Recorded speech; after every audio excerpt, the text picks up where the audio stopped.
আমিরের জামাতের কথায় বলতে হয় যে আমরা এই আমাদের এত তালা কোথায় পাবো, তাদের যে বন্দিকর্ম এত তালা আমরা কোথায় পাবো।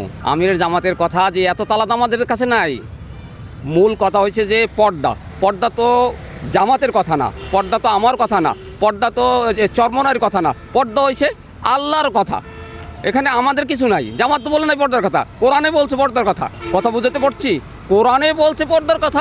পর্দা মানলে মানবে, না মানলে না মানবে। কারণ ইসলাম যদি ক্ষমতায় আসে, কথা বুঝছেন, তাহলে পরিবেশ ওভাবে হয়ে যাবে যে এমনিতে মানবে। যেমন একটা মাহফিল হইলে অনেক সিগারেট খাওয়ার মানুষ, অনেক বিড়ি খাওয়ার মানুষ সেখানে বিড়ি খায় না। পাঞ্জাবের জগতে একটি বিশ্বস্ত নাম শাবাব এথনিক ওয়্যার।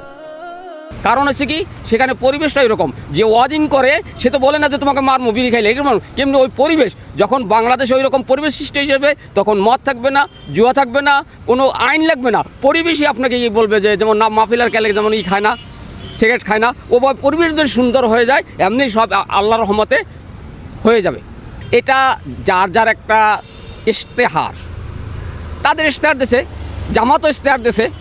তাহলে আমরা তো আমাদেরকে বোঝাইতে হবে না। আমাদের তো ইশতেহার আমরা দিছি যে আমরা কী করব, তারা কী করবে, এটা যার পার্সোনাল দলীয় ব্যাপার। কে ইশতেহার দেবে, আমরা আমারটা দিছি, হেরা দেশে দলীয় কার্ড দেবে, অন্য কার্ড দেবে, আমরা আবার অন্যটা দেবো। আমাদের ইশতেহার তো দেওয়া আছে দলীয় থেকে।